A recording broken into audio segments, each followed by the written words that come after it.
Buy my novel, Escape from the Village, from major booksellers online. Go to escapevillage.com. Subscribe to my Substack. Go to fountainheadforum.substack.com. Thank you. Welcome to the Party Pal. This is Fountainhead Forum 116. I'm talking with Michael Rectenwald, who is one of the candidates for the nomination for president in the Libertarian Party in the USA. I've had several of them on here already, and now he's on. So we're going to talk about his run and how he's gotten here. How you doing, Michael? I'm doing very well. How are you, Chris? Yeah, I'm doing well. You've got quite a few books out. So let's go over those books again. You got Google Archipelago and what else? Well, I have Springtime for Snowflakes. Yes. Google Archipelago, Beyond Woke, Thought Criminal. This is the Great Reset and the Struggle for Liberty. That's the 5 books that I've written since becoming a libertarian. Yeah, and you'd written some other ones. Yeah. What do you think this is one question I think is important to know. How did you become a libertarian? Because I think we can learn maybe how do we convert non-libertarians to libertarians? Because I think somebody who's been converted is going to be able to do it better than somebody who's always been a libertarian, which is what I think I am. I agree with that premise that those who have not always been libertarians are more capable of converting non-libertarians to libertarianism.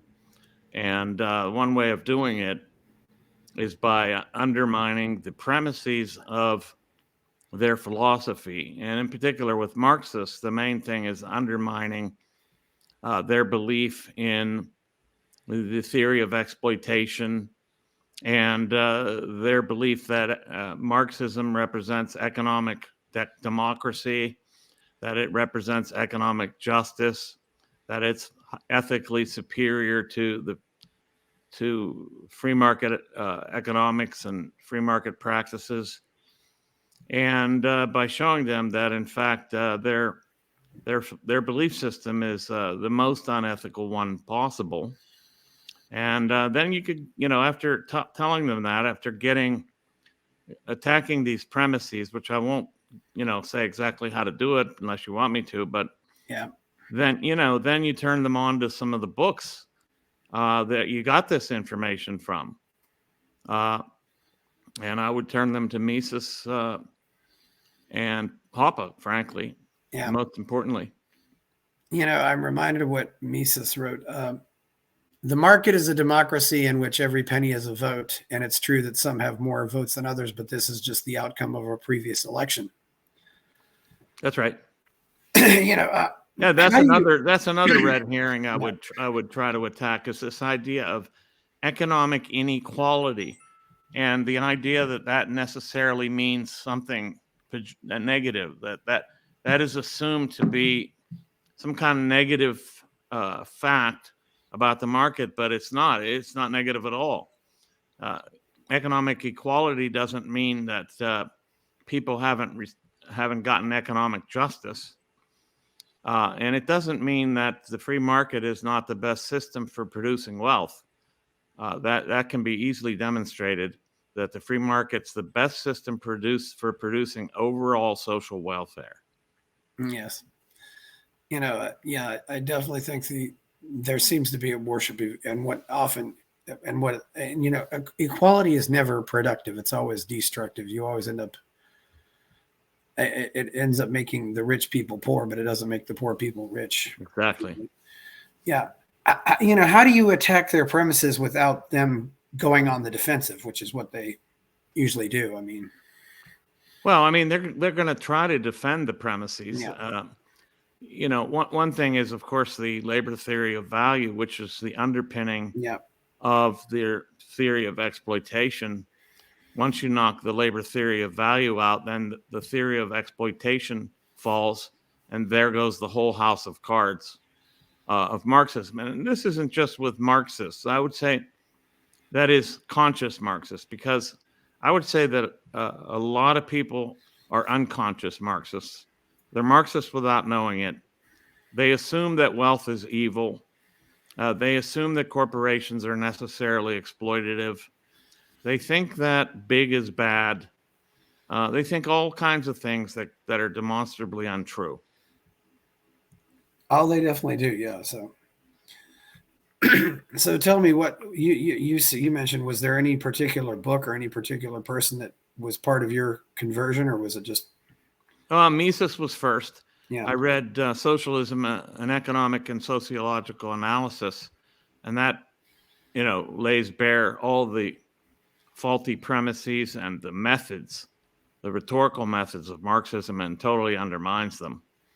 Of course, included in that takedown is the calculation problem exposition. And that calculation problem exposition proves that socialism can never work. Just it's not enough to say it violates human nature or something like that. It shows that it can't work technically at all. But even more than that, there's a lot of other takedowns in there. And then in Hoppe's book on theory of socialism and capitalism, or it might be reversing that, he shows why it's unethical, that it's premised on theft, and that far from being the most ethical system, it's actually the most pernicious and ethically fallacious. And we certainly can see the results of what's happened. Yes, the theory of socialism and capitalism is Hoppe's book. Yeah. Yeah, I would definitely also say that of Mises's big books, socialism is by far the most readable. Human action is a little tough treading, and Hoppe's argumentation ethics aren't exactly easy either, unless you get the point before you read it. But he's writing in a second language. I'll give him that. I think it could be. In fact, I was going to rewrite for the Mises Institute that book. Jeff Dice was firmly behind that project of me rewriting theory of socialism and capitalism to make the argument of argumentation ethics, especially, and other parts of the book more accessible. If Hoppe's still alive, Hoppe doesn't. No, it would have been with his approval. Oh, okay, yeah. And it was going to be like a digest, I mean, people are allowed to write a kind of a digest, but we would have asked him out of respect and deference to his incredible oeuvre of work. Yeah, we have a lot of great economists a lot of excellent economists who started it with German, of course. We have Hoppe, von Mises, Hayek, Hans Sennholz. Yeah. Yeah. For sure. Yeah. So, So what? Yeah. So, is there anything else besides Mises, or any small, maybe smaller books? Because some of these are pretty big books. People may not want to tackle them. Well, I would think, surprisingly, a non-economic book per se is Anatomy of the State, which should appeal to so-called radicals, because it shows who the real exploiter is. What's the real exploitative class? It's not the capitalist class per se.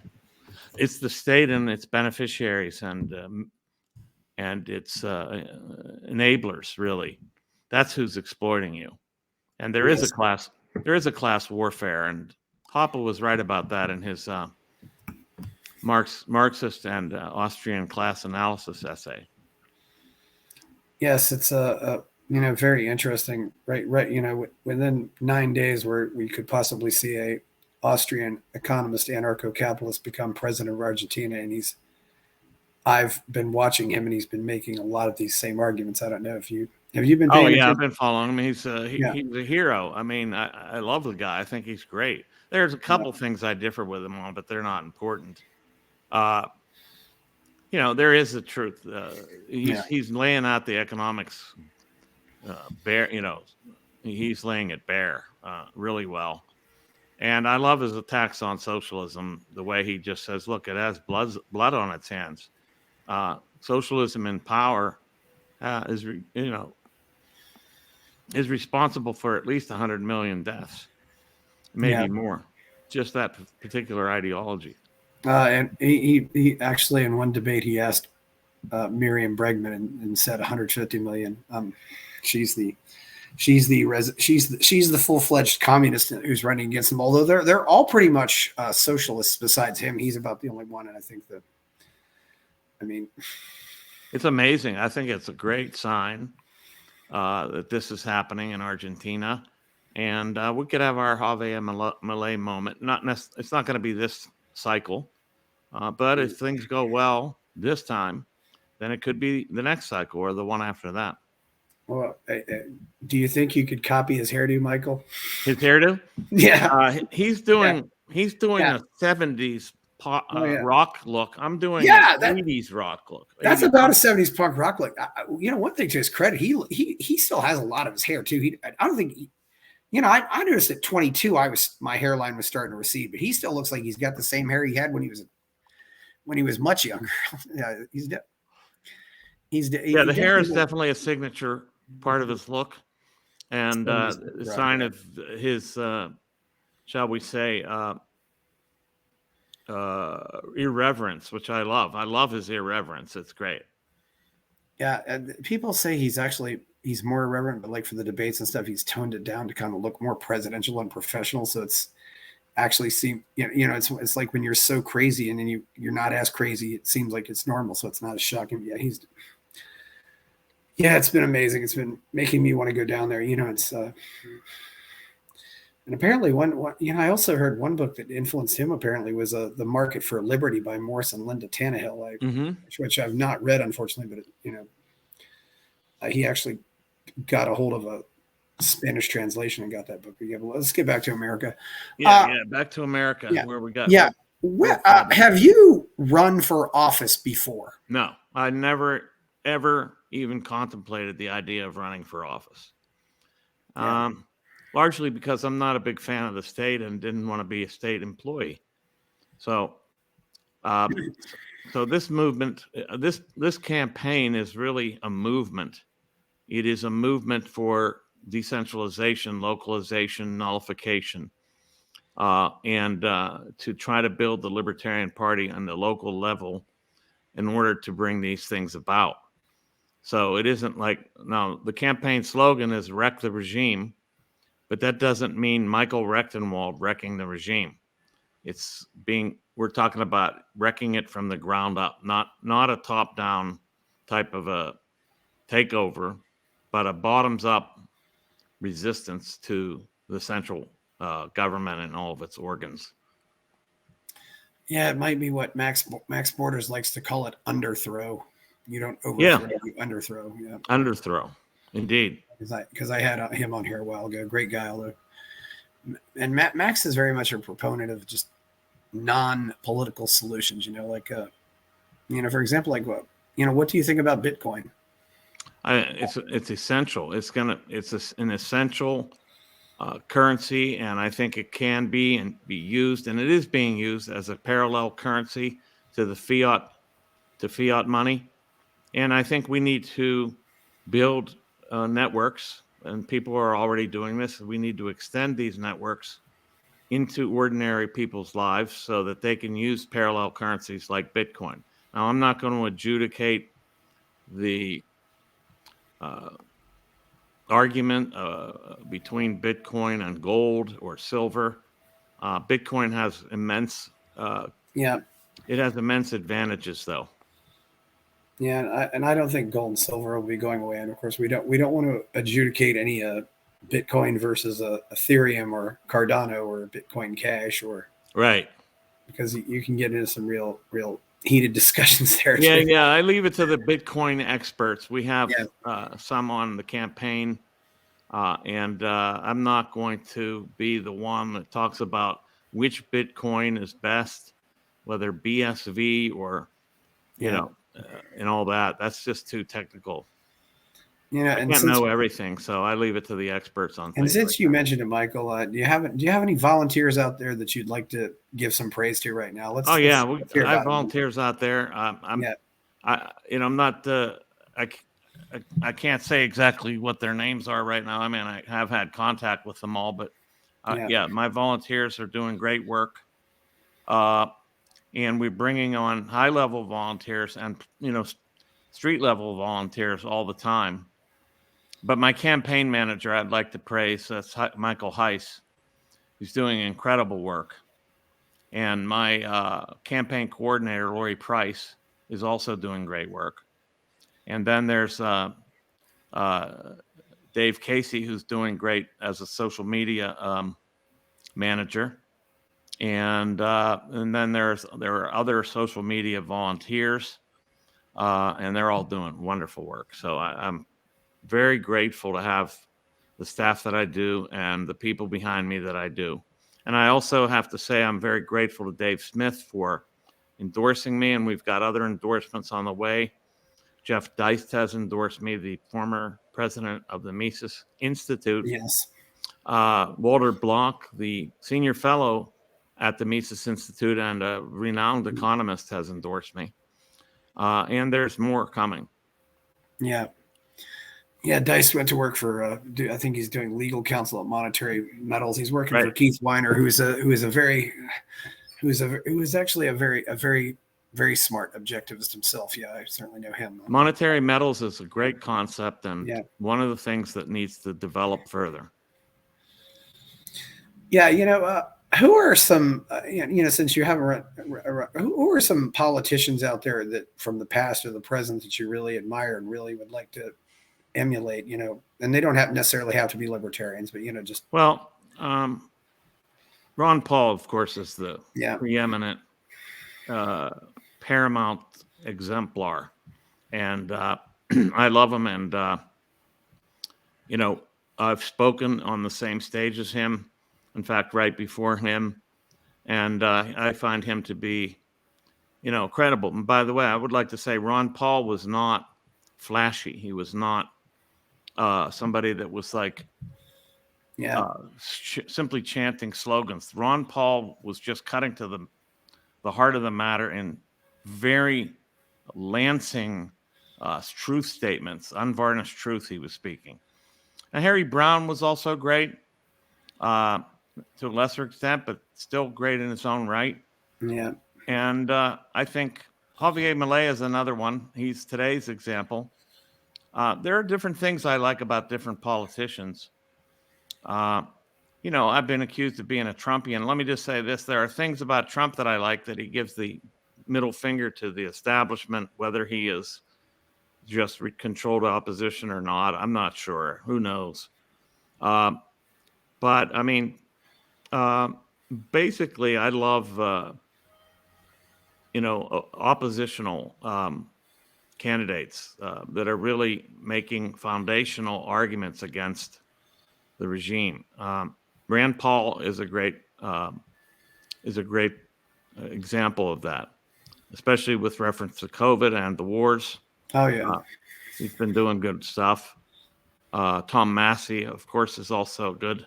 He's a current congressman.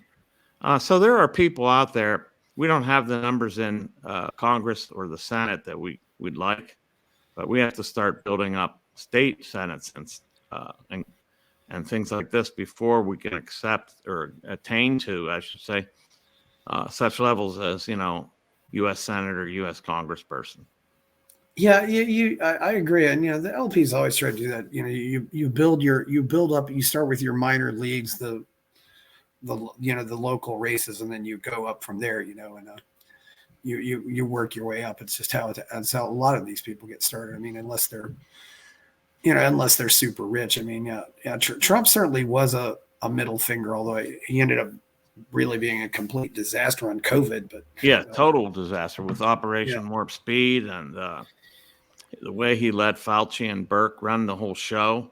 Was ridiculous. Those should have been out of it. Well, one thing that's I think that's kind of getting memory hold, but I just discovered this tweet a few days ago, and it was a tweet on March 15th, 2020. And this guy was complaining, a Canadian, he's complaining Trudeau still hasn't shut down flights from China. And who was complaining about that on March 15th, 2020. Trump? Ezra Revant of Rebel News. Oh, jeez. Yeah, so this is what happens when you have no principles. It was some of these people who were almost Trump supporters in the beginning who did this because they wanted to demonize China. Yeah, that's been huge. Yeah.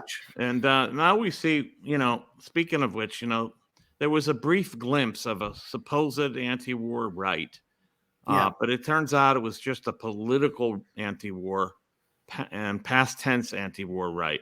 They are political. They were opposed to Biden's war in Ukraine because Biden was waging it. So they wanted to stop the funding and the arming of Ukraine, which was right, but not for the right reasons. Similarly, now they've jumped on the anti-China and Hamas bandwagon to the point where they're talking about bombing Iran. So these people are not to be trusted in terms of their positions. They only take the positions that are convenient politically with reference to their opponents. I'm seeing that more and more, and in all areas, that they're taking what, if they're not even politicians, they'll take whatever position just sells books, or and it gets hard to figure out who's sincerely interested. And I'll admit my melee coverage has gotten me a lot of attention, more attention than I had, but I did that because I was sincerely interested in the guy. I've done 18 shows talking about him, but Oh wow. Yeah. The whole thing, and it sometimes does get to that point there where maybe you have audience capture and you're thinking, okay, well, if I talk about this, am I going to alienate my audience? I don't want to alienate my audience, but the whole, and now of course, not Ukraine, but I don't know where in the world, I don't know of any example in history where a powerful country has just been the bitch of some small country that really offers it nothing. Nothing. Yeah. Nothing but cost, and cost in many ways, cost in life, limb, and lucre, as I put it. I mean, other than Israel does have a lot of scientists and engineers and people who invent things, but other than that, what does Israel have that we want? That's conjecture. I would say that we look at them as an ally against Arab countries that are not particularly democratic, but I would say Israel's not particularly democratic either. Well, and these Arab countries hate us because we're Israel's bitch. Yeah. I mean, I talked, but I talked to people before World War II. The Arab world had a pretty positive opinion of America. I knew my Iranian friend, he said we had a positive opinion of America until 1953. And then I don't know what happened. I don't know how, at this point, how do we get back to being a constitutional republic? I mean, do you have any, it's not going to happen with just one president. I don't think it's not going to happen with a president at all.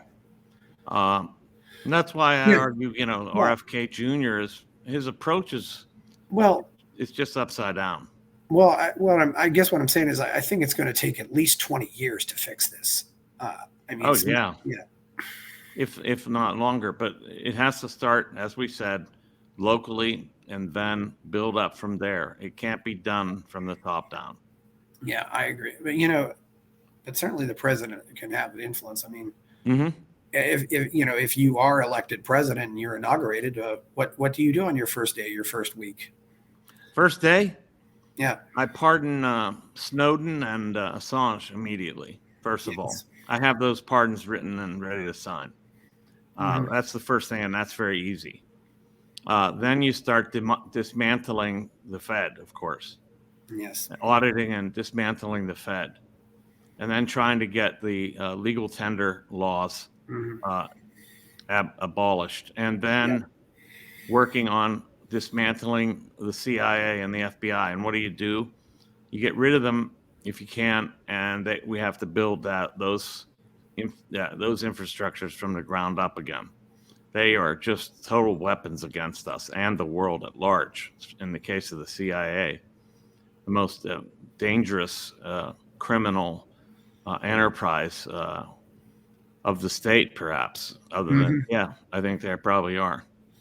So, yeah. You certainly mentioned Snowden and Assange. I assume you have more pardons than that, or? Yeah, and I haven't thought about that because that's not what I'm focused on right now. Well, non-violent drug offenders. Yeah, all that. For example, Vivek Ramaswamy, who has seemed good on some things, he wants an all-out war at the border. He wants the military down there. Yeah, Vivek. I say about Vivek.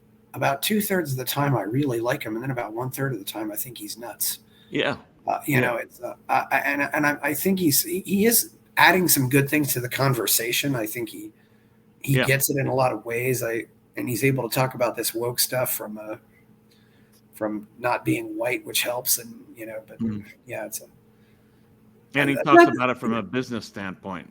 Yeah, and wokeness is more than just an ideology in the culture wars. Yeah, I do feel like I could if I had. Vivek does seem like a guy I could sit down and have a conversation with about these things. I think it would be. Yeah, he'd be a rational actor. He might learn. Who knows? I think. Yeah, I said it. I said, look, if he wants to invade Mexico, okay, I'll go fight for Mexico. I'm not gonna. We've done so much nonsense to Mexico anyway. Yeah.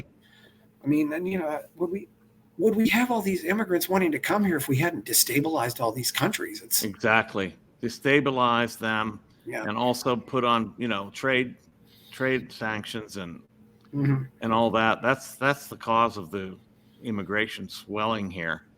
It is, the left will tell you it's climate change, but of course it's not that. It is the destabilization of those countries, and of course their own political decisions. In the case of Venezuela and others, they're socialist and disasters economically because of it. So we need to be a real example in the world by actually having a real free market ourselves and trading openly with all peoples, including China. Yeah. Yeah. So that reminds me. What would you consider? What are the first taxes you try to get rid of? I mean, income tax immediately. Get rid of the income tax. It's just an outrage, and you can't get rid of state taxes because that isn't your purview. But you can get rid of the income tax, and you can get rid of all the other ways we're being taxed besides the IRS. Look at the Fed, of course.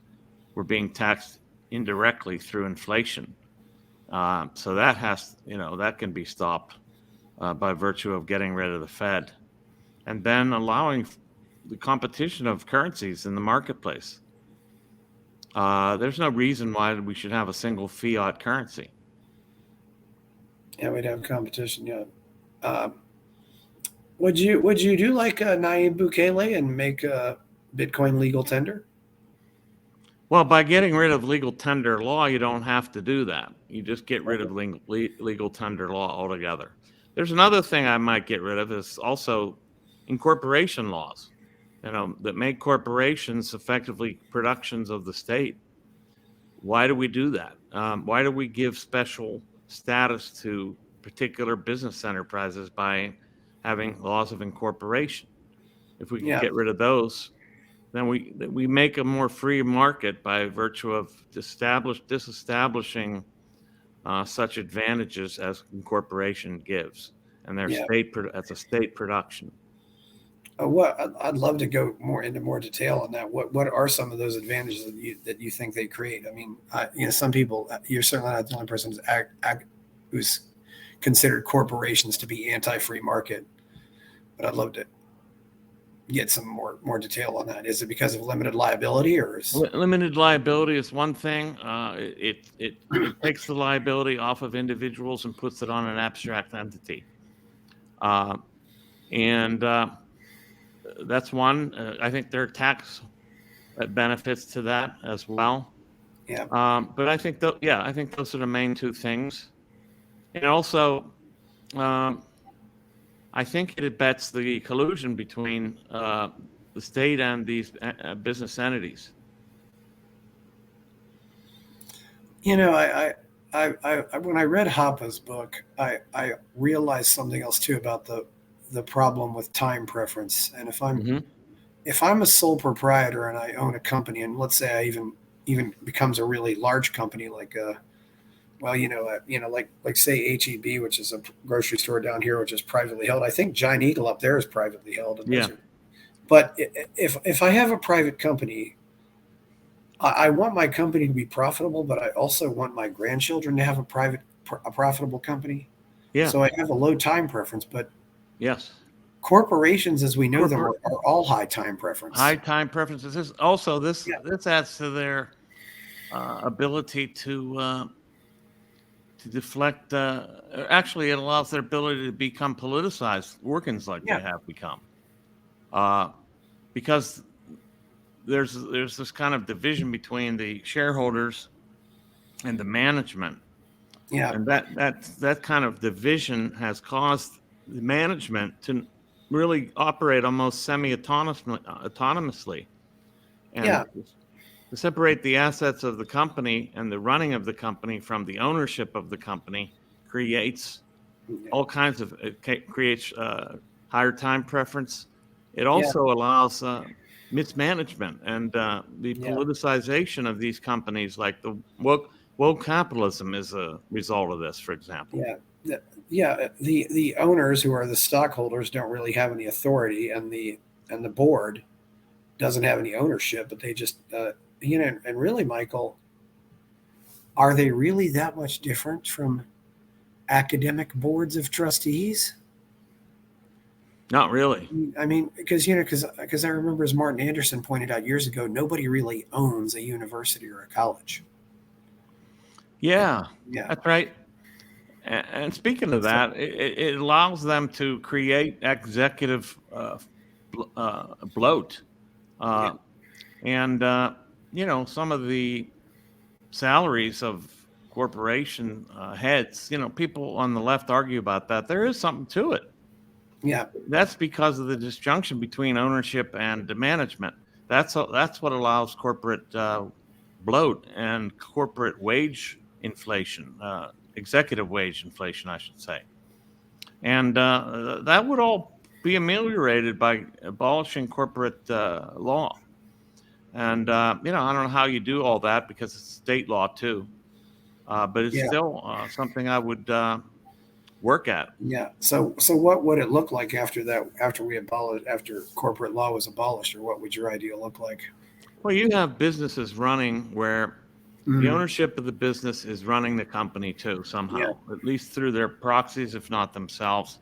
But there's a greater connection between ownership, liability, and profitability. So you have companies will be leaner, meaner, and not meaner. You know what I mean. I don't mean they're going to be nasty bullies. There'll be less bullying, actually, and they will operate more towards the profit principle and less towards political objectives. And they'll be more accountable to the ownership, and that will make them more accountable to the public. Yeah. When you talk about corporate law, for example, I know real estate investors who will set up a separate LLC for every rental property that they own. And the reason is, well, if my tenant sues me, they can't touch the other rental properties. Do you object to something like that, or? Well, I think LLCs are another factor of state protection. So, I mean, that's also a problem. Yeah. I don't think the state should be the one to deem anybody a business to begin with. If you're a business, you're a business. And I don't need your licensure to run a company, or your imprimatur to run a company. This should be, completely out of the state's ambit, out of their purview altogether. But of course, people are also forming LLCs because they want to protect against frivolous lawsuits, and I don't know. I don't know if there's anything you can do about that at the federal level, unless you. I think a lot of the frivolous lawsuits are functioning on the basis of regulations and so-called regulation and violations, So they True. use the state's regulations as a tripwire to set off lawsuits. I think that's a big part That's of. true. Well, this was something, there was somebody made the argument with COVID, said, well, the CDC recommends that you do this, and then somebody can sue a company who said, well, you didn't follow the CDC recommendations, so the recommendations end up becoming mandates in an indirect way. They end up becoming law. Yeah. Effectively, they function like laws do. Yeah. And that's an issue. And there was a lot of that. I mean, look at the COVID crisis and look how the things that we've talked about would have precluded the things that happened over COVID. You wouldn't have vaccine makers making products with no liability at all, granted exemption from liability, granted limited monopolies, at least over those vaccines during the very crucial times when they were used. You wouldn't have outlawing or effective banishing of other approaches and other medicines like ivermectin and hydroxychloroquine. So you have a lot of that. Then I think it also affects the way that the lockdown thing went on. I think the lockdown was premised on the idea that we got to lock down until we get a vaccine. So the state is sanctioning certain types of approaches to medicine, obviously. Yeah, I think a lot of this also came from this attitude. Trump wanted to be the big hero. Oh, I'll defeat the big bad virus. It's like some comic book soup. Yeah, story. He's got that ego complex where he was still boasting about the vaccine was his vaccine and all this, even after many of his followers were utterly disaffected and completely rejected the vaccines altogether. He finally backed off because he saw it wasn't politically expedient to continue doing that. But his own son was doing it. So they were trying to talk out of two sides of their mouth for the same effective movement.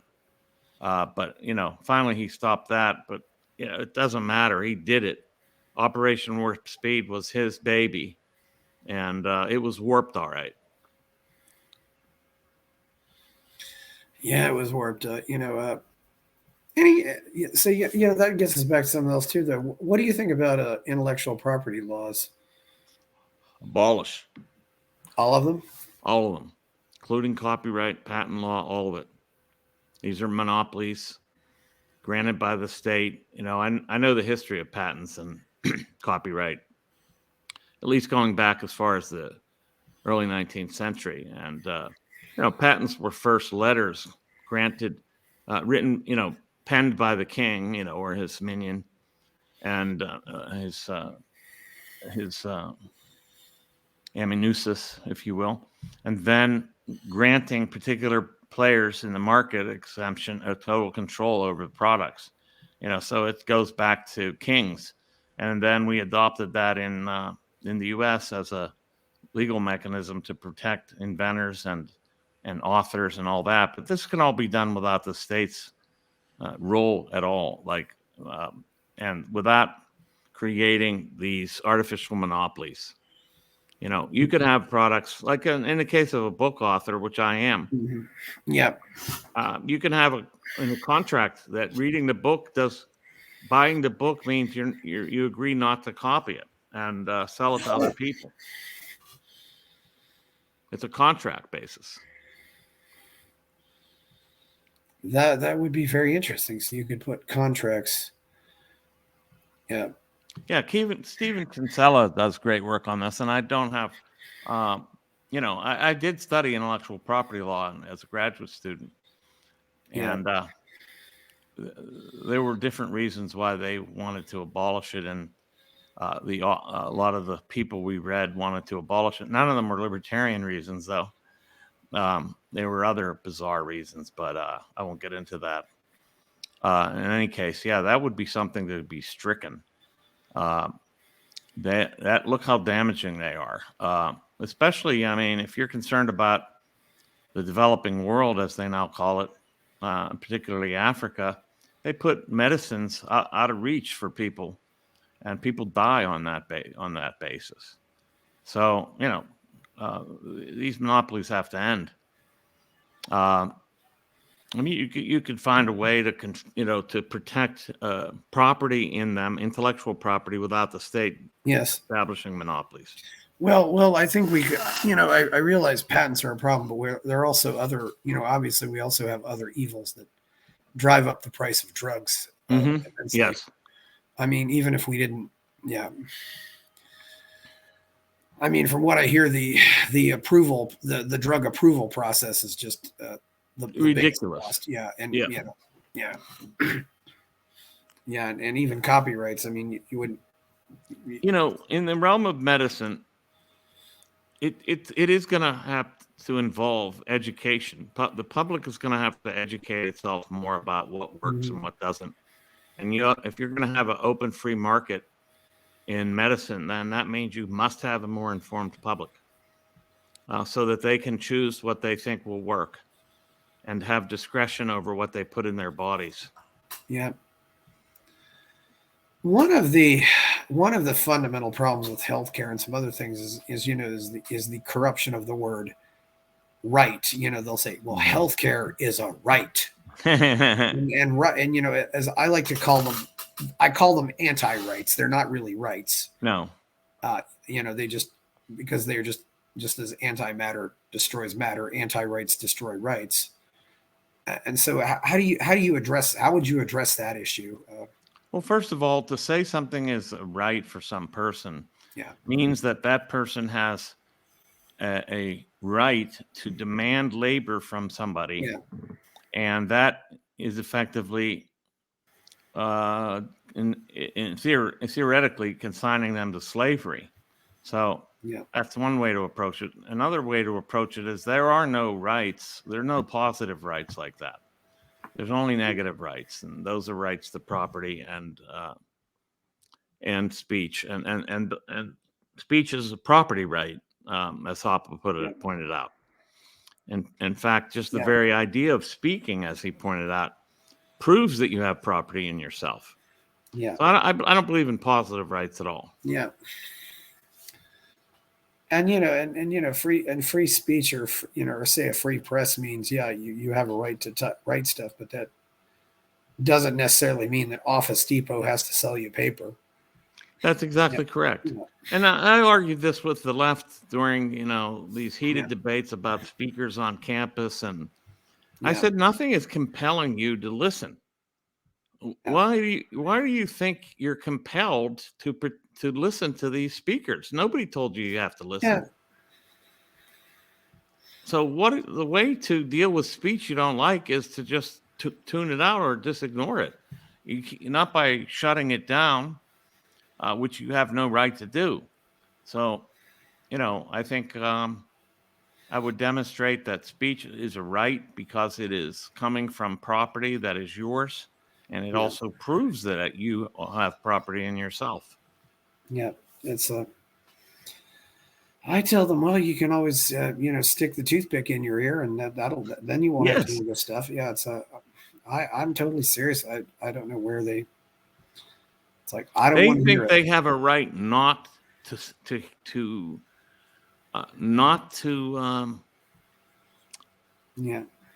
Well, they think they have a right to shut down other people's speech, and they do have a right not to hear it by virtue of ignoring it.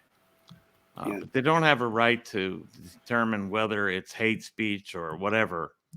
And that's a right that they have arrogated to themselves in the public sphere.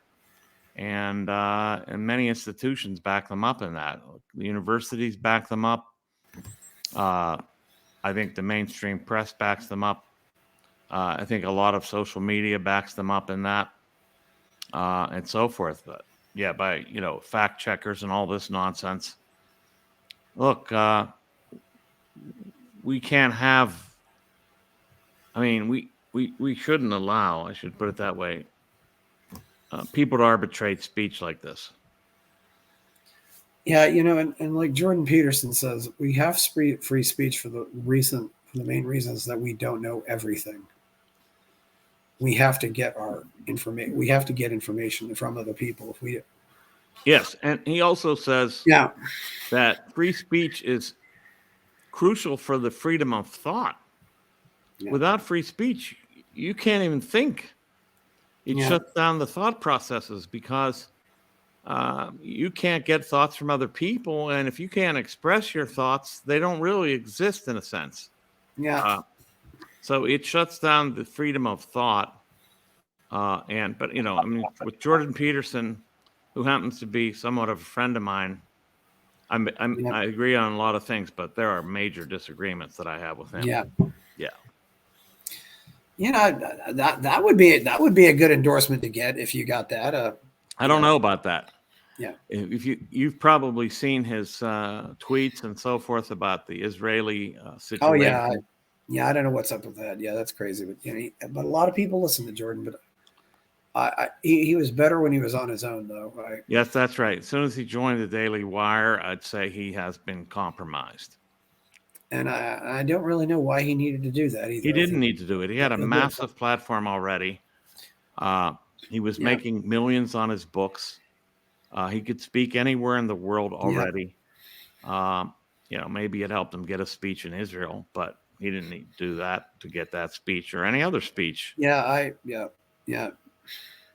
don't understand it. Yeah, you know, yeah, it's I don't understand either. And maybe sometimes it's just who you're hanging out with. You don't want to. You got these friends. You always go to lunch with them, and you don't want them to hate you. It's something you have to navigate. I mean, look, every author and every public figure has to worry about this sort of cultivating and their public presentations and thoughts and the way they present them to the public in terms of how their audience is going to receive it if they want to stay viable. But this is ridiculous what he's doing. I will say it's hard. It's harder to be neutral after you visit some place and get to know people. I mean, I've told my Polish friends. I said, if Russia attacks you, what can I do? I said, I'm 52 years old, but I'll come over and help because I like them and while I'm a strict advocate of neutrality, I can understand why Polish people would want. I think when you're as large as we are, you can be neutral, but I don't think it's really that easy for Poland to be neutral in the Russian. No, I mean, there's a difference between asking for neutrality from a state and individuals. So individuals don't have to be neutral with reference to other people, particularly individuals and property owners and people that are their friends who they would like to protect. But that doesn't mean you're fighting for Poland per se. You're fighting for that person and their property and life. Yeah. Yeah, I don't know where. And, you know, states are the problem, as we know. States are the problem. I mean, I've said on Twitter, I'm for a no-state solution instead of a two-state solution. I'm for a no-state. And that doesn't just mean Israel. I mean all over the world. Yeah, I wonder what kind of systems we'd had. You know, I'm curious to know. How do you think? Have you looked into smart contracts any? How do you think smart contracts might create a new system of governance? I can't speak intelligently to that right now. I will look into it more. Yeah, one thing people contracts are the basis though for, you know, they're definitely a way to arbitrate outside of state. Outside of the purview of the state. And you can even have, of course, as Hoppe points out, you can have private adjudicators. Who a lot of people trust and contract with. People that end up being opponents of each other in those courts. But that would still not be the state as such. Yeah. You know, you've also recently had some issues, had some articles written in the Savvy Street. Are you...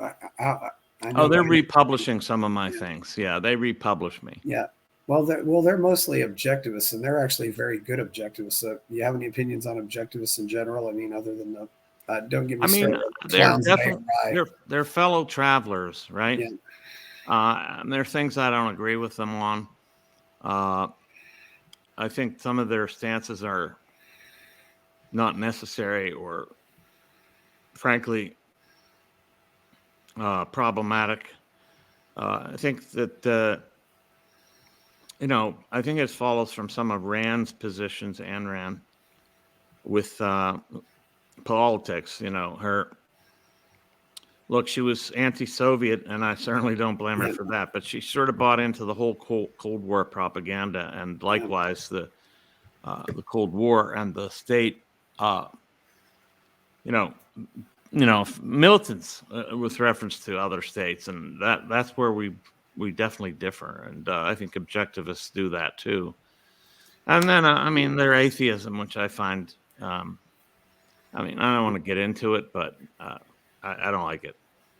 Yeah, that's fine. Yeah, I probably have had better relations with Christian libertarians anyway. So Mm-hmm. Yeah, look, Rothbard was an atheist, but he didn't make it a premise of yeah, libertarianism at all. In fact, yeah, many of his political positions were to ally with Christians. yeah. I think a libertarian society will have universality in religion. Although I am a little bothered that I see some people in the libertarian movement seem to be becoming negative toward the Enlightenment, and that bothers me. Yeah, I think that's ridiculous too. Are there any particular Enlightenment thinkers that you think are really great? I like the Scottish Enlightenment, of course. We're looking at Adam Smith as an essential component, and Locke and so forth. So John Locke and Smith. I'm not particularly fond of like Kant, and then there's a big question of whether he is, even though he writes an essay called "What is the Enlightenment?" He's not necessarily an Enlightenment thinker as such. And I don't like the turn it takes in France. This radical egalitarianism that ends up at the guillotine. But I'm not anti-Enlightenment, and I think a wholesale rejection of the Enlightenment leads us to some very bad places. Yeah, I think America is the nation of the Enlightenment. With regard to France, you'd probably be talking about Rousseau, right? Mm-hmm. Exactly. Yeah, and without Rousseau, I don't think we have Karl Marx. But Rousseau is a precursor to the whole socialist movement, I think, and his ideas are half baked, like the idea of the noble savage and all this nonsense, and that civilization itself is the problem. This is just romantic nonsense, and it leads to bad places. This radical egalitarianism that he presupposes, which requires force to maintain or even establish. This is what leads to the to the reign of terror. I think that was something that the founding fathers really understood. That they wanted equality before the law, but not equality. The only thing that they really did that was that they definitely wanted to outlaw primogeniture, I believe is the word. Primogeniture, yeah. Yeah, they wanted to outlaw that. But other than that, they really were all in favor of just you do what you want with your property. Mm-hmm. So basically, they were wrong about primogeniture, but because people could do what it was a custom, a tradition. People do what if a father wants to give all the property to the firstborn son, that's perfect right. Yeah. It shouldn't be a law now, of course. Yeah. But I also think we achieved equality in America because you come into the frontier and it's a place where everybody starts with nothing and everybody has to work. Yeah. And in some ways that was similar to what happened with Germany after World War II. Mm-hmm. Everybody lost everything. Mm-hmm.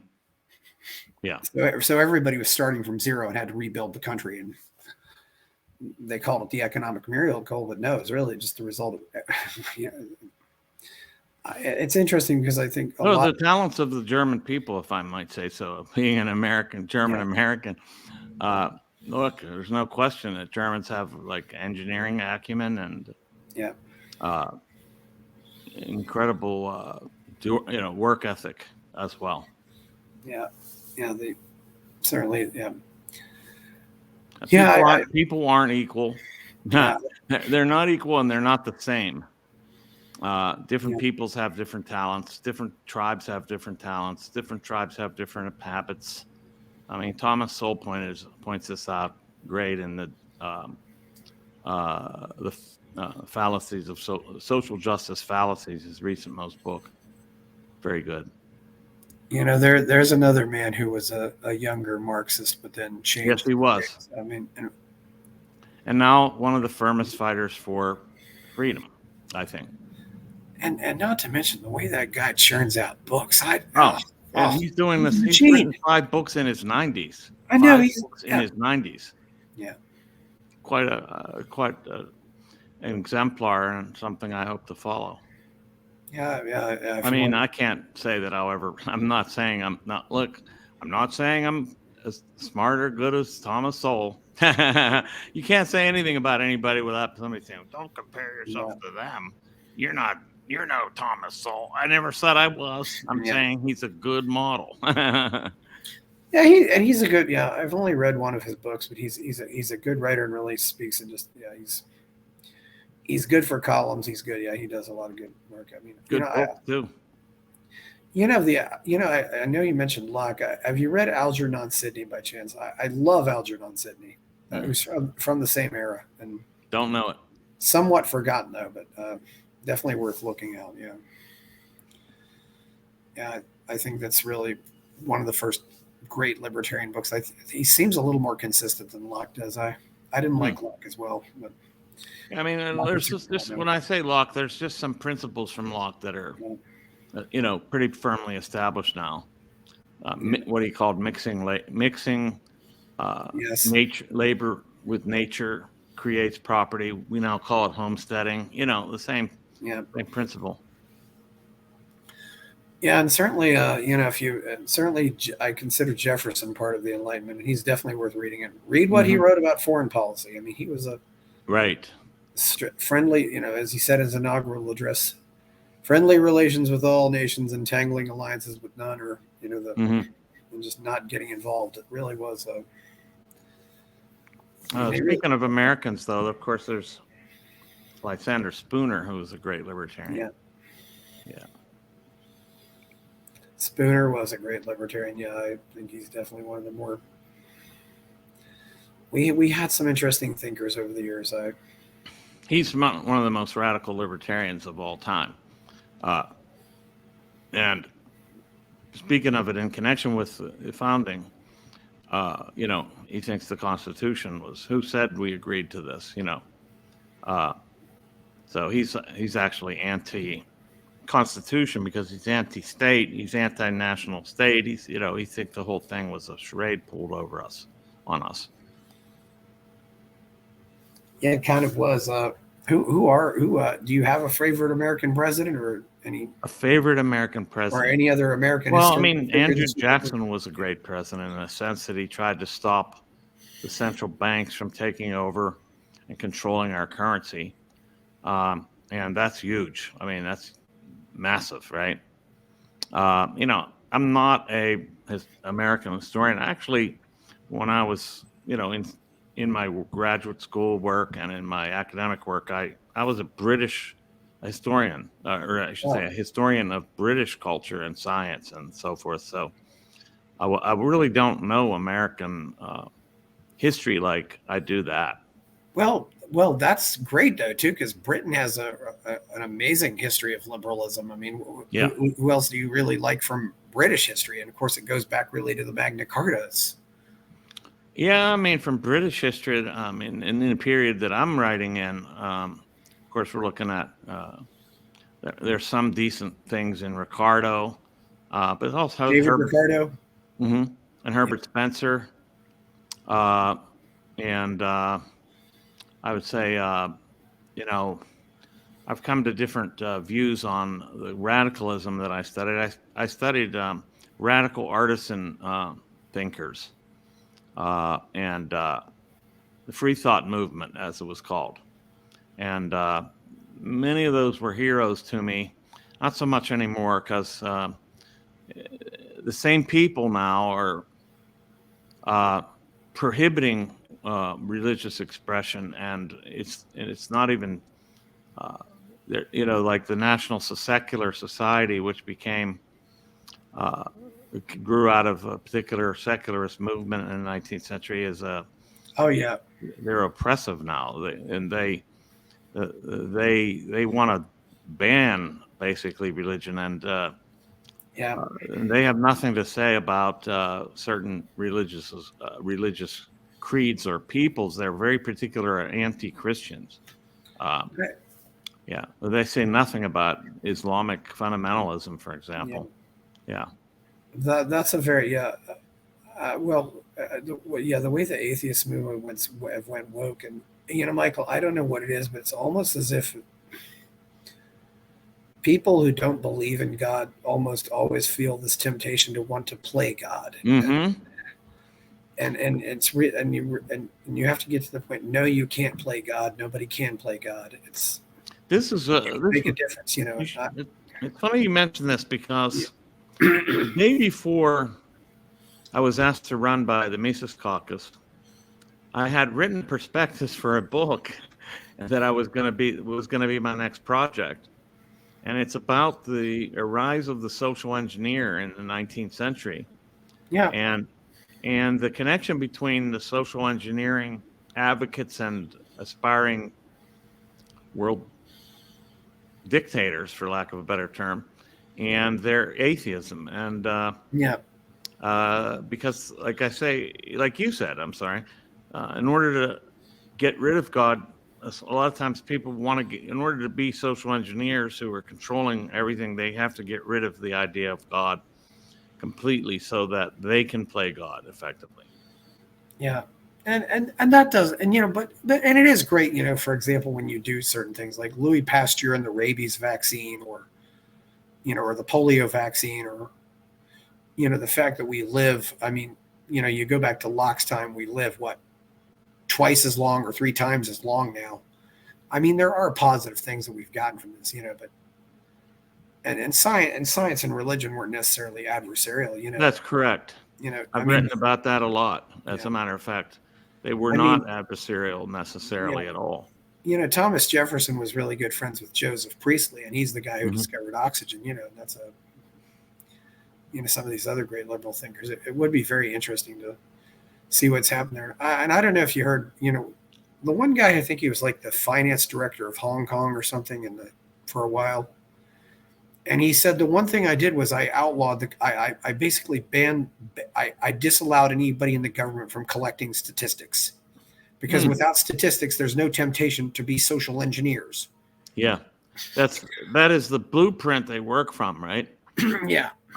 They take statistics and then try to engineer society to follow to output the kind of statistical results that they want. Yeah, that's for sure.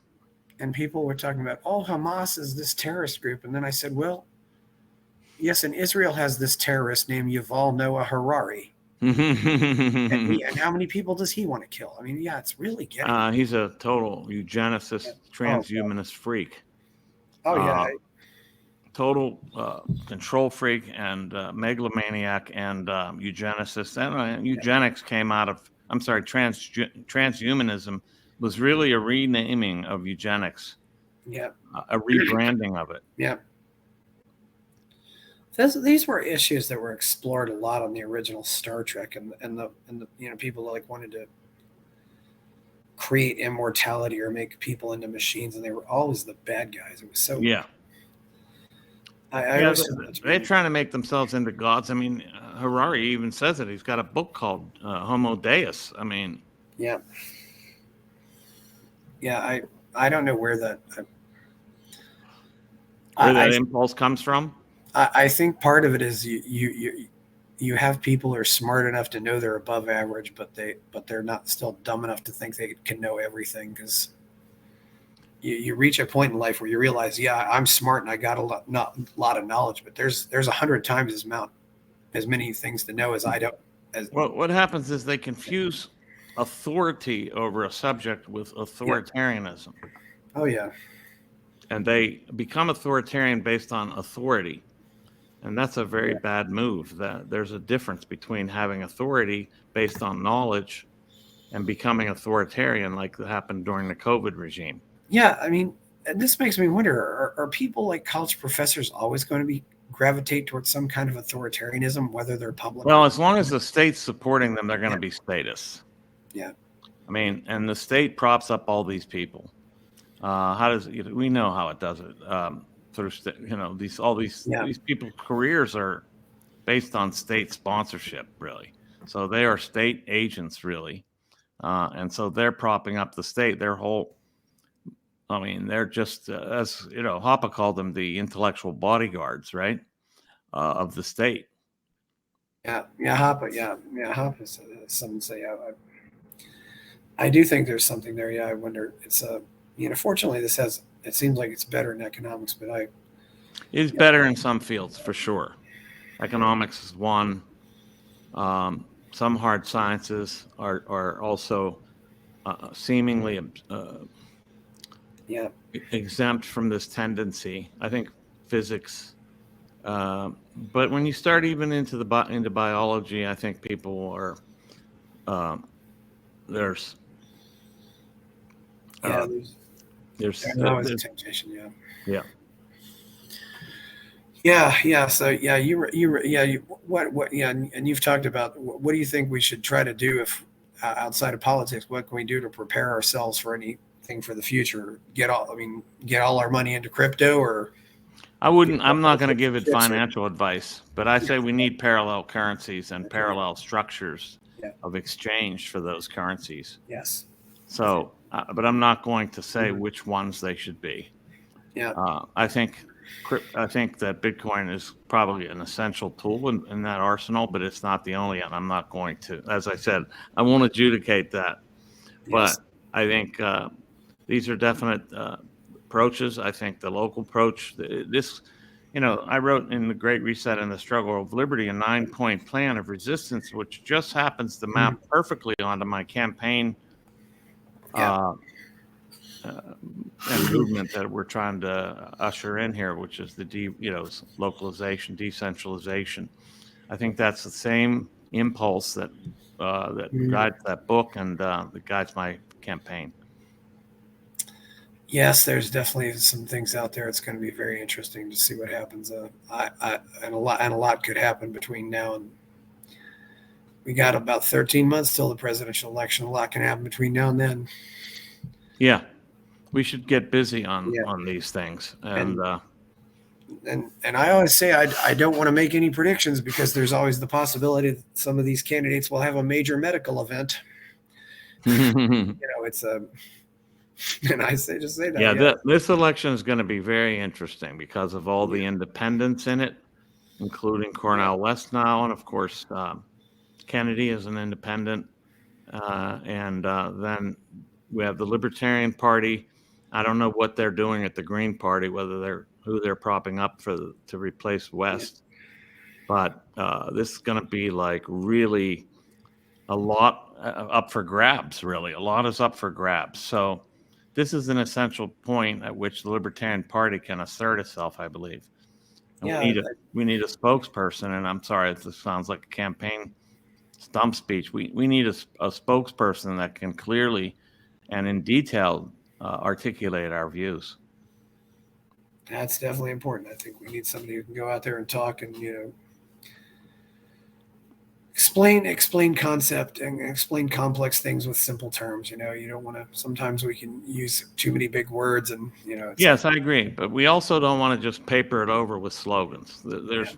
It's not enough, like end the Fed starts to turn into a virtue signaling phrase within libertarianism. You need to be able to talk about what's wrong with it and what it's doing to us. Yeah, these things make good hashtags too. End the Fed, free Ross. Ross Albrecht. I'm told to use less words, but I think I'll stick to the truth, no matter how many words it takes to say it. Well, the skill is being able to put your truth down into a short book as possible. Epigraphs, yeah, sure as possible, but not with loss of meaning. Yeah, well, we're about an hour and 9 minutes here. Got anything you want to say before we go? Well, I just ask people to go to my campaign site, rectheregime.com. That's REC, theregime.com. Yes. Sign up to be part of the campaign, to run for local office, to become a delegate. Support the Libertarian Party. Even if you aren't a member, give us a look and consider a contribution to the American Republic and our political discourse by supporting the Libertarian Party, because we're an essential part of that discourse. So we need to be heard. So rectheregime.com. And this is not about me. It's about this movement, as I've said, a movement for localization, decentralization, and resistance. Yes, and if you want to be a delegate, of course, get out there and go try to find your local Libertarian Party meeting and get to know those people. You'll find some cool people there. Who find some of the smartest people you've ever met? I believe. Yeah, there's a lot of smart people out there. Well, I'm Chris Baker. Please like the video, subscribe to the channel, follow the channel, go buy my novel Escape from the Village, and subscribe to my Substack. And thank you, Michael Rectenwald, and we're out.